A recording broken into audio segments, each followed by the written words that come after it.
നമ്മളൊരു സൂപ്പർ മാർക്കറ്റിൽ ക്യൂ നിൽക്കുന്ന സമയത്ത് അല്ലെങ്കിൽ ട്രാഫിക്കിൽ നമ്മൾ രണ്ട് ലൈനിൽ ഒരു ലൈനിൽ നമ്മുടെ വണ്ടി കിടക്കുന്ന സമയത്ത് നമ്മളെ പലപ്പോഴും കൺഫ്യൂസ് ചെയ്യുന്ന അല്ലെങ്കിൽ നമുക്ക് ദേഷ്യം വരുന്നൊരു കാര്യമുണ്ട്. മറ്റേ ലൈൻ മാത്രം, മറ്റേ ക്യൂ മാത്രം ഫാസ്റ്ററായിട്ട് മൂവ് ചെയ്തുകൊണ്ടിരിക്കുന്നു. നമ്മുടെ വണ്ടി എടുക്കുന്ന ലൈൻ അല്ലെങ്കിൽ നമ്മൾ നിൽക്കുന്ന ക്യൂ മാത്രം വളരെ പതുക്കെ ക്ലിയർ ചെയ്തുകൊണ്ടിരിക്കുന്നു. എന്താണ് ഇതിൻ്റെ കാരണം?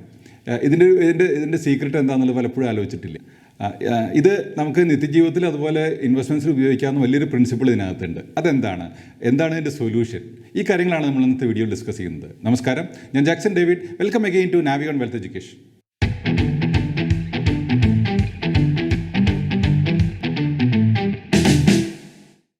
നമ്മൾ എപ്പോഴും പറയുന്നൊരു കാര്യമുണ്ട്, ഇൻവെസ്റ്റ്മെൻറ്റിൽ നോളജ് പാർട്ടിനേക്കാൾ എപ്പോഴും ബുദ്ധിമുട്ടുള്ള കാര്യമാണ് എൻ്റെ ഇമോഷണൽ പാർട്ട് ഹാൻഡിൽ ചെയ്യുക എന്നുള്ളത്. എൻ്റെ സൈക്കോളജിക്കൽ ചലഞ്ചസാണ് പലപ്പോഴും കൂടുതൽ ബുദ്ധിമുട്ടുണ്ടാക്കുന്ന കാര്യം.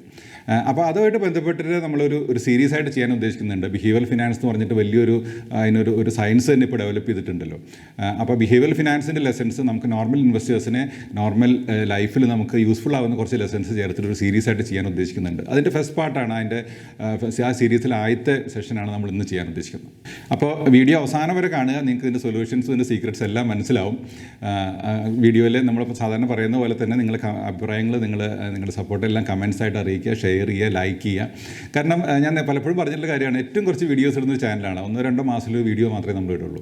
അതുകൊണ്ട് സബ്സ്ക്രൈബ് ചെയ്ത ആളുകൾക്ക് നോട്ടിഫിക്കേഷൻ ഒന്ന് ബുദ്ധിമുട്ടുണ്ടാകുമെന്ന് വിചാരിക്കുക വേണ്ട. സബ്സ്ക്രൈബ് ചെയ്യുക, അതിൻ്റെ കൂടെ തന്നെ നോട്ടിഫിക്കേഷൻ്റെ ബെല്ലൈക്കൺ ഓൺ ചെയ്ത് വയ്ക്കാം. രണ്ടാമത് ശ്രദ്ധിക്കേണ്ട കാര്യം, ഇതുപോലെ കമൻസിൽ അതുപോലെയുള്ള നിങ്ങൾ ഇൻട്രാക്ഷൻ ഉണ്ടെങ്കിൽ മാത്രമാണ് യൂട്യൂബിന് നമ്മുടെ ചാനലിനോട് എന്തെങ്കിലും ഒരു കനിവ് തോന്നുള്ളൂ. കാരണം യൂട്യൂബിൻ്റെ നോർമൽ സിസ്റ്റം, അവർക്ക് ഇഷ്ടമുള്ള യൂട്യൂബിൻ്റെ ആൽഗോരിതത്തിന് ഇഷ്ടമുള്ള സിസ്റ്റം എന്ന് പറയുന്നത് സാധാരണ ചാനൽസ് പോലെ 2 ദിവസത്തിലൊരു വീഡിയോ അല്ലെങ്കിൽ ഒരാഴ്ചയിൽ 5-6 വീഡിയോസ് ഇടുന്ന ചാനൽസിനാണ് യൂട്യൂബ് പ്രൊമോട്ട് ചെയ്യുന്നത്. അപ്പോൾ നമുക്ക് പിടിച്ച് കിടന്നുണ്ടെങ്കിൽ നിങ്ങളുടെ കമൻസും അങ്ങനെയുള്ള സപ്പോർട്ടുകളും കുറച്ചൊക്കെ ആവശ്യമാണ്. മാത്രമല്ല നിങ്ങളുടെ ഫീഡ്ബാക്ക് എന്താണെന്ന് അറിയാൻ ഞങ്ങൾക്ക് തീർച്ചയായിട്ടും താല്പര്യമുണ്ട്. ഏതൊക്കെ ടൈപ്പ് വീഡിയോസാണ് ഇനി ചെയ്യാൻ പോകുന്നതെന്നുള്ളതൊക്കെ നിങ്ങൾക്ക് കമൻസ് കൂടെ ഷെയർ ചെയ്യാം. ആദ്യമായിട്ട് നമ്മൾ നോക്കാൻ പോകുന്നത് എന്താണ് ഇതിൻ്റെ റീസൺ എന്നുള്ളതാണ്. നമ്മൾ നേരത്തെ പറഞ്ഞ ഈ ഒരു ഫിനോമിനുണ്ട്, നമ്മുടെ ക്യൂ മാത്രം പതുക്കെ മൂവ് ചെയ്യുന്നതിൻ്റെ റീസൺ എന്താണ്? ഒരു ബേസിക് റീസൺ എന്ന് പറയുന്നത് വെറും പ്രോബബിലിറ്റി ആണ് കേട്ടോ. കാരണം ഇപ്പോൾ 4-5 ക്യൂ ഉണ്ടെന്നുണ്ടെങ്കിൽ നമ്മുടെ ക്യൂ അതിൽ ഫാസ്റ്റസ്റ്റ് ആയിക്കോളണമെന്നില്ലല്ലോ. കൂടുതൽ പ്രോബബിലിറ്റി മറ്റേതെങ്കിലും ക്യൂ ആവാനാണ്. അപ്പോൾ അതിൻ്റെ സ്റ്റാറ്റിസ്റ്റിക്കലായിട്ട് കറക്റ്റായിട്ടൊരു കാര്യമാണത്.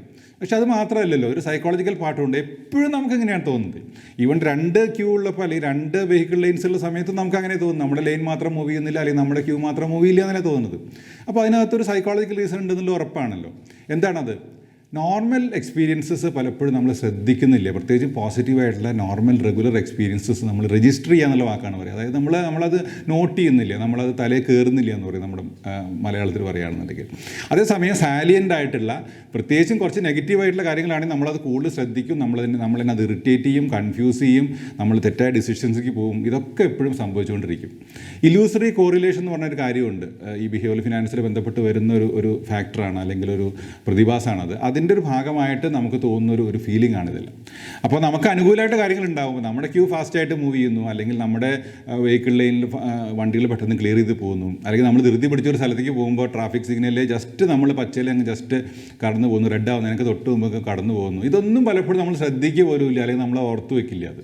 അതേസമയം നെഗറ്റീവ് എക്സ്പീരിയൻസസ് ഉണ്ടാകുമ്പോൾ, നമ്മൾ ധൃതി പിടിച്ച് പോകുമ്പോൾ നമ്മൾ എത്തുമ്പോഴേക്കും ഇത് റെഡായി, എനിക്ക് മാത്രമാണ് ഇങ്ങനെ ഉണ്ടായിക്കൊണ്ടിരിക്കുന്നത്, അല്ലെങ്കിൽ എന്നെ മാത്രം the universe is conspiring against me എന്ന് പറയില്ലേ, ഈ ലോകം മുഴുവൻ എനിക്കെതിരെ ഗൂഢാലോചന നടത്തിക്കൊണ്ടിരിക്കുക എന്നുള്ളതാണ് മിക്കവാറും ആളുകൾക്കും തോന്നുന്നത് തന്നെയാണ്. അല്ലെങ്കിൽ എന്താ എൻ്റെ ക്യൂ മാത്രം പതുക്കെ പോകേണ്ട കാരണമുള്ളത്? ഞാനെല്ലാം നോക്കി ശ്രദ്ധിച്ചിട്ടാണ് ഈ ക്യൂവിൽ നിന്നത്. ഏറ്റവും കുറച്ച് ആളുള്ളത്, ഏറ്റവും ഫാസ്റ്റായിട്ട് സിസ്റ്റം ഓപ്പറേറ്റ് ചെയ്യുന്ന ആളുള്ള ഇതാണെന്ന് തോന്നിയുകൊണ്ട് ഞാൻ ഈ ക്യൂവിൽ നിന്നു. എന്നിട്ടും ഈ ക്യൂ മാത്രം പെട്ടെന്ന് മൂവ് ചെയ്യുന്നില്ല. അത് നമ്മൾ സോൾവ് ചെയ്യാൻ നോക്കുന്നത് എങ്ങനെയാണ്? നമ്മൾ അടുത്ത ക്യൂവിൽ പോയി നിൽക്കുന്നു. അല്ലെങ്കിൽ വണ്ടിയാണെന്നുണ്ടെങ്കിൽ ട്രാഫിക് ലൈൻസിൽ നമ്മൾ എല്ലാവരും ഇറിറ്റേറ്റ് ചെയ്തുകൊണ്ട് നമ്മൾ ഹോൺ അടിച്ച് ബഹളം ഉണ്ടാക്കി ഇൻഡിക്കേറ്റർ ഇട്ട് അടുത്ത ലൈനിലേക്ക് മൂവ് ചെയ്യുമ്പോൾ നമ്മുടെ പഴയ ലൈൻ ഫാസ്റ്റായിട്ട് മൂവ് ചെയ്യുന്നു. നമ്മൾ നോട്ട് ചെയ്ത് വെച്ചിട്ടുണ്ടാവും, അവിടെ ഒരു റെഡ് സെൽറ്റോസ് നമ്മുടെ തൊട്ട് മുമ്പിൽ കിടന്നിരുന്നു, ആ വണ്ടി ഇപ്പോൾ അവിടെ എത്തി, അയ്യോ നോക്കുമ്പോൾ കുറേ മുമ്പിൽ എത്തിയിട്ടുണ്ട്. അപ്പോൾ നമ്മൾ പിന്നെയും കൺഫ്യൂസ്ഡ് ആവും, തിരിച്ച് പോകണമെന്ന് ആലോചിക്കും. ഇതൊരു കോൺസ്റ്റൻറ്റ് ചേഞ്ചസ് ആണ്, അല്ലെങ്കിൽ കോൺസ്റ്റൻറ്റ് കൺഫ്യൂഷൻസ് നമുക്ക് ഉണ്ടായിക്കൊണ്ടിരിക്കും. നിത്യജീവിതത്തിൽ ഇതുപോലെയുള്ള ഒരുപാട് കാര്യങ്ങളുണ്ട്. അതിൻ്റെ അപ്ലിക്കേഷൻസ് എന്തൊക്കെയാണ്? ഇപ്പോൾ എംപ്ലോയ്മെൻറ്റിലാണ് എനിക്ക് തോന്നുന്നത് ഏറ്റവും ഫ്രീക്വൻ്റ് ആയിട്ട് നമുക്കത് വലിയ ഇംപ്ലിക്കേഷൻസ് ഉണ്ടാകുന്നത്. യങ്സ്റ്റേഴ്സൊക്കെ ഒരു കമ്പനിയിൽ ജോയിൻ ചെയ്തു, നമ്മുടെ ബോസ് ശരിയല്ല, ഈ കമ്പനി ശരിയല്ല, ഈ ഇൻഡസ്ട്രി ശരിയല്ല, അപ്പുറത്ത് നോക്കുക, അവർക്ക് നല്ല സുഖമാണ്, അല്ലെങ്കിൽ ആ കമ്പനിയുടെ എംപ്ലോയ്മെൻറ്റ് പ്രൊസീജിയേഴ്സ് നല്ലതാണ്, അവരുടെ സിസ്റ്റംസ് നല്ലതാണ്, അവിടുത്തെ ബോസ് ബെറ്ററാണ്, ഇങ്ങനെയൊക്കെ പറഞ്ഞ് കോൺസ്റ്റൻ്റ് ആയിട്ട് റെഗുലറായിട്ട് എംപ്ലോയ്മെൻറ്റ് അല്ലെങ്കിൽ കരിയറിനെ തടസ്സപ്പെടുത്തിക്കൊണ്ട് മൂവ്മെൻറ്റ് നടത്തുന്ന ആൾക്കാരുണ്ട്, അല്ലെങ്കിൽ കരിയർ മൂവ്സ് ചെയ്തുകൊണ്ടിരിക്കുന്ന ആൾക്കാരുണ്ട്.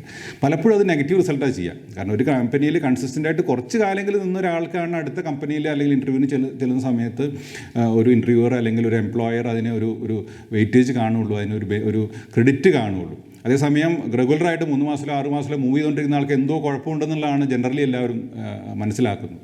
അതുപോലെ തന്നെ പലരും ഇപ്പം തടി കുറയ്ക്കാൻ ഒരു ഡയറ്റ് പ്ലാൻ ഫോളോ ചെയ്യുമ്പോൾ, അല്ലെങ്കിൽ നമ്മൾ ഡാൻസിങ്ങോ അല്ലെങ്കിൽ മ്യൂസിക്കോ പോലത്തെ ഒരു സ്കില്ല് പഠിക്കാൻ പോകുമ്പോൾ, ഇതിലൊക്കെ ആളുകൾക്ക് തോന്നും അയ്യോ മറ്റേതായിരുന്നു കുറച്ചുകൂടി ബെറ്റർ, ഇത് മാത്രം അങ്ങ് ശരിയാവുന്നില്ല, ഈ ഞാനെടുത്തൊരു ഡിസിഷൻ തെറ്റായിപ്പോൾ അല്ലെങ്കിൽ കോളേജിലൊക്കെ പഠിക്കുന്ന ആളുകൾക്കാണെങ്കിൽ ഒരു എഡ്യൂക്കേഷണൽ കോഴ്സ് നമ്മൾ ചേർന്നു, അയ്യോ ഇത് വേണ്ടായിരുന്നു, MCA വേണ്ടായിരുന്നു, MBA ആയിരുന്നു കുറച്ചുകൂടി നല്ലത്, അല്ലെങ്കിൽ CFA ചെയ്തത് അബദ്ധമായിപ്പോയി, നമുക്ക് CA ചെയ്താൽ മതിയായിരുന്നു. ഈ രീതിയിലൊക്കെ ആളുകൾ ചിന്തിക്കുകയും പലപ്പോഴും ഇത് നമ്മൾ ചെയ്തുകൊണ്ടിരുന്ന കാര്യം പകുതിയിൽ വെച്ച് നിർത്തി അടുത്തേക്ക് പോവുകയും ചെയ്യും, ഇതിൻ്റെ പ്രോപ്പർ റിസൾട്ട് കിട്ടുന്നതിനേക്കാൾ മുമ്പ്. അപ്പോൾ അതുകൊണ്ട് ഈ ഒരു സൈക്കോളജി നമ്മൾ എപ്പോഴും മനസ്സിലാക്കിയിരിക്കണം. നമ്മൾ ഈ സാലിയൻ്റ് ആയിട്ടുള്ള നെഗറ്റീവായിട്ടുള്ള കാര്യങ്ങൾ നമ്മൾ കൂടുതൽ ശ്രദ്ധിക്കുന്നു, പോസിറ്റീവ് കാര്യങ്ങൾ, റെഗുലർ കാര്യങ്ങൾ, നമുക്ക് അനുകൂലമായിട്ടുള്ള കാര്യങ്ങൾ പലപ്പോഴും നമ്മൾ മിസ് ചെയ്ത് പോകുന്നു എന്നുള്ളതാണ്. അത് മനസ്സിലാക്കിയാൽ തന്നെ എനിക്ക് തോന്നുന്നു ഈ പറഞ്ഞ പ്രശ്നത്തിന് കുറേ സൊല്യൂഷനായി. ഇനി നമുക്ക് ഏറ്റവും താല്പര്യമുള്ള, നമ്മുടെ ചാനലിന് താല്പര്യമുള്ള, എനിക്ക് പേഴ്സണലി താല്പര്യമുള്ള കാര്യത്തേക്ക് വരാം. ഇൻവെസ്റ്റ്മെൻറ്റ് അത് എങ്ങനെ ബാധിക്കുന്നു എന്നുള്ളതാണ്. സ്റ്റോക്കൊക്കെ വാങ്ങിച്ചിട്ടുള്ള ആൾക്കാർക്ക് അറിയാം, നമ്മൾ വർഷങ്ങളായിട്ട് ഹോൾഡ് ചെയ്തുകൊണ്ടിരിക്കുന്ന ഒരു സ്റ്റോക്കായിരിക്കും. ആ സ്റ്റോക്ക് കുറേ വർഷങ്ങളായിട്ട് നമ്മൾ ഹിന്ദുസ്ഥാൻ ലിവർ ഹോൾഡ് ചെയ്തുകൊണ്ടിരിക്കുന്നു, യൂണിലിവർ ഹോൾഡ് ചെയ്തുകൊണ്ടിരിക്കുന്നു. ആ യൂണിലിവർ മാത്രം കയറുന്നില്ല, ബാക്കി ITC ഒക്കെ കയറി പോകുന്നു. അല്ലെങ്കിൽ നമ്മൾ മഹീന്ദ്ര ടാറ്റ ഹോൾഡ് ചെയ്യുന്നു, മാരുതി മാത്രം കയറി പോകുന്നു. കുറേ പഠിച്ച് അനലൈസ് ചെയ്ത് ആലോചിച്ച് നമ്മൾ തീരുമാനിച്ച് നമ്മുടെ കയ്യിലെ സ്റ്റോക്ക് വിറ്റ് നമ്മൾ ടാറ്റ മോട്ടോഴ്സ് വിട്ടിട്ട് നമ്മൾ മാരുതി വാങ്ങിക്കുന്നു. ആ പോയിന്റ് തൊട്ടിട്ട് കഷ്ടകാലത്തിന് മാരുതി പിന്നെ അവിടെ നിന്ന് അങ്ങോട്ട് കയറുന്നില്ല, ടാറ്റ മോട്ടോഴ്സ് ആണെങ്കിൽ അടിച്ച് കയറുന്നു, 2 times 3 times ആവുന്നു. അപ്പോൾ നമ്മൾ പിന്നെയും തിരിച്ച് മാരുതി സെല്ല് ചെയ്തിട്ട് ടാറ്റ മോട്ടോഴ്സ് ബൈ ചെയ്യുന്നു, പിന്നെയും ഇത് തന്നെ ആവർത്തിക്കുന്നു. അപ്പോൾ അത് അസറ്റ് അലോക്കേഷനിൽ ഇത് സംഭവിക്കും. 2013 അതുപോലെ 2018 പോലത്തെ സമയത്തൊക്കെ ഇക്വിറ്റി ഇൻവെസ്റ്റേഴ്സിന് ഭയങ്കര വിഷമമായിരുന്നു. കഴിഞ്ഞ 3 years അല്ലെങ്കിൽ 5 years ആയിട്ട് നമുക്ക് FDയുടെ റിട്ടേൺസ് പോലും മാച്ച് ചെയ്യുന്നില്ല. 7% FDയിൽ ഇട്ടാൽ കിട്ടുമായിരുന്നു, ഇതിപ്പോൾ 0 ആണ്, അല്ലെങ്കിൽ വളരെ ലോ റിട്ടേൺസേ ഉള്ളൂ. എന്നാൽ പിന്നെ entire amount equity mutual funds ഒക്കെ സെല്ല് ചെയ്തിട്ട് നമുക്ക് ബാങ്ക് FDയിലേക്ക് മൂവ് ചെയ്യാം, അങ്ങനെയൊക്കെ ചെയ്ത ആൾക്കാരും കൂടി ഉണ്ട്. അപ്പോൾ അസറ്റ് അലോക്കേഷനൊക്കെ മോശമാവും, ഇങ്ങനെ നമ്മുടെ പ്ലാനൊക്കെ തെറ്റിപ്പോവും ഈ സമയത്ത്. അപ്പോൾ അസറ്റ് അലോക്കേഷനെ എഫക്റ്റ് ചെയ്യാം, നോർമൽ ഇൻവെസ്റ്റ്മെൻറ്റ് ബിഹേവിയറിനെ എഫക്റ്റ് ചെയ്യാം എന്നുള്ളത് കൊണ്ട് തന്നെ ഇതിനെ പറ്റിയിട്ട് നമ്മൾ അവെയർ ആയിരിക്കണം, സൂക്ഷിക്കേണ്ട ഒരു കാര്യമാണ്. അസറ്റ് അലോക്കേഷൻ്റെ കാര്യങ്ങൾ അറിയാത്ത ആളുകൾ, അതിന് സംശയമുള്ള ആളുകൾ തീർച്ചയായിട്ടും നമ്മൾ 2 വീഡിയോസ് അതിനെപ്പറ്റി ചെയ്തിരുന്നു, 2 part സീരീസ് ആയിട്ട് ചെയ്തിരുന്നു. അതിൻ്റെ ലിങ്ക് ഞാൻ മുകളിൽ കൊടുക്കാം, കാണാത്ത ആളുകളുണ്ടെങ്കിൽ തീർച്ചയായിട്ടും അതെടുത്ത് കാണണം. അതുപോലെ തന്നെ ചാനലിനകത്ത് പോയിട്ട് നിങ്ങൾക്ക് ചാനലിൻ്റെ പേജിൽ പോയി കഴിഞ്ഞാൽ വീഡിയോസ് എന്നുള്ള ടാബ് കാണാം, അതിനകത്ത് മാത്രമേ പഴയ വീഡിയോസ് എല്ലാം കാണാൻ പറ്റുള്ളൂ. ഡിഫോൾട്ട് പേജിലെ എല്ലാ വീഡിയോസും കാണിക്കില്ല, അവസാനം വന്ന കുറച്ച് വീഡിയോസ് മാത്രമേ കാണിക്കുള്ളൂ. അപ്പോൾ ആ വീഡിയോസ് എന്നുള്ള ടാബിൽ ക്ലിക്ക് ചെയ്ത് കഴിഞ്ഞാൽ നിങ്ങൾക്ക് എല്ലാ വീഡിയോസും കാണാം. കാരണം നമ്മുടെ വീഡിയോസ് ഒന്നും ഷോർട്ട് ടേം നേച്ചറിലല്ല, കുറേ കൂടി ലൈഫ് ലെസൺസ് അല്ലെങ്കിൽ ഇൻവെസ്റ്റർ ലെസൺസ് ആണ്, എഡ്യൂക്കേഷണൽ വീഡിയോസ് ആണ് എല്ലാം. അപ്പോൾ അതുകൊണ്ട് മിസ് ചെയ്യാതെ എല്ലാ വീഡിയോസ് എടുത്ത് കാണുക എന്നുള്ളത് വളരെ പ്രധാനമാണ്. ഇനി അവസാനം പറയാമെന്ന് പറഞ്ഞൊരു കാര്യം കൂടി പറഞ്ഞ് അവസാനിപ്പിക്കാം. കാരണം ഇതിൻ്റെ സൊല്യൂഷൻ എന്താണ്, ക്യൂവിൻ്റെ സൊല്യൂഷൻ എന്താണെന്ന് നോക്കാം. ക്യൂവിനൊരു സിമ്പിൾ സൊല്യൂഷൻ ഉണ്ട്. നമ്മൾ ചെക്ക് ഇൻ കൗണ്ടേഴ്സിൽ കണ്ടിട്ടുണ്ടോ, എയർപോർട്ടിൽ ചെക്ക് ഇൻ കൗണ്ടേഴ്സിൽ, അതുപോലെ ദുബായ് പോലെ തിരക്കുള്ള എയർപോർട്ടിലൊക്കെ പാസ്പോർട്ട് ക്ലിയറൻസിൻ്റെ സ്ഥലത്തൊക്കെ കണ്ടിട്ടുണ്ടാവും, ഇമിഗ്രേഷൻ ക്ലിയറൻസിൻ്റെ സ്ഥലത്ത് ഒറ്റ സിംഗിൾ ക്യൂ ആണ്, അതിങ്ങനെ വളഞ്ഞിട്ടുള്ള ഒരൊറ്റ ക്യൂ ആയിരിക്കും. ആ ക്യൂവിൻ്റെ അവസാനത്ത് നമ്മൾ ഒരു കൗണ്ടർ, കുറേ കൗണ്ടേഴ്സ് ഉണ്ടാവും. ഏത് കൗണ്ടറാണോ ക്ലിയർ ചെയ്യുന്നത് ആ കൗണ്ടേഴ്സിലേക്ക് നമുക്ക് പോകാം. ചിലപ്പോൾ ഒരാളതിനെ ഹെൽപ്പ് ചെയ്യാൻ വേണ്ടിയിട്ട് അവിടെ നിൽക്കുന്നുണ്ടാവും. അപ്പോൾ ഒരു പർട്ടിക്കുലർ കൗണ്ടറിൽ എന്തെങ്കിലും ഇഷ്യൂ വന്നു, അത് സ്റ്റക്കായി പോയി, എൻറ്റയർ ക്യൂവിനെ അത് എഫക്റ്റ് ചെയ്യില്ല. മറ്റേ സെപ്പറേറ്റ് ക്യൂസ് ആണെങ്കിൽ ആ ക്യൂ മുഴുവൻ സ്റ്റക്കായി പോയി. ഇതങ്ങനെയല്ല, ആ കൗണ്ടർ മാത്രം സ്റ്റക്കായി നിൽക്കുന്നു, ബാക്കി കൗണ്ടേഴ്സ് എല്ലാം വർക്ക് ചെയ്തുകൊണ്ടിരിക്കുന്നുണ്ട്.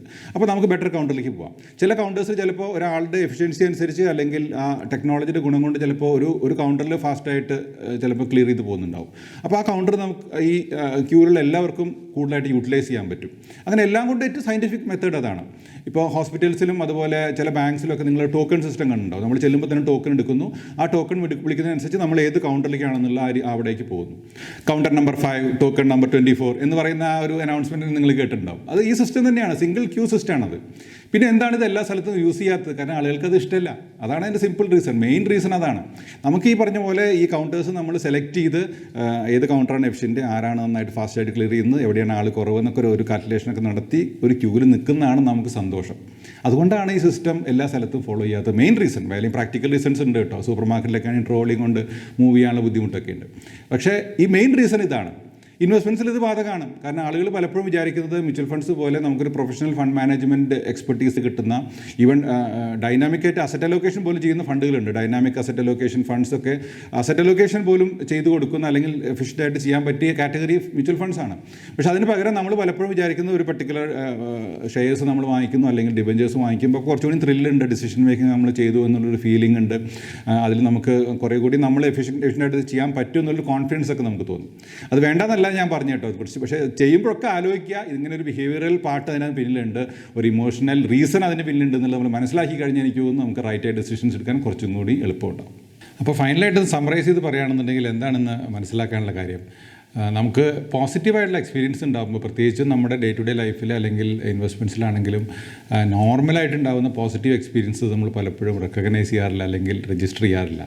അത് നമ്മളൊന്ന് നോട്ട് ചെയ്ത് തുടങ്ങിക്കഴിഞ്ഞാൽ തന്നെ എനിക്ക് തോന്നുന്നു നമ്മുടെ ജീവിതത്തിൽ കുറേയധികം നമുക്ക് സാറ്റിസ്ഫാക്ഷൻ കൂടാനുള്ള സാധ്യതകളുണ്ട്, അല്ലെങ്കിൽ തെറ്റായ ഡിസിഷനിലേക്ക് പോകുന്നത് ഒഴിവാക്കാനും സാധിക്കും.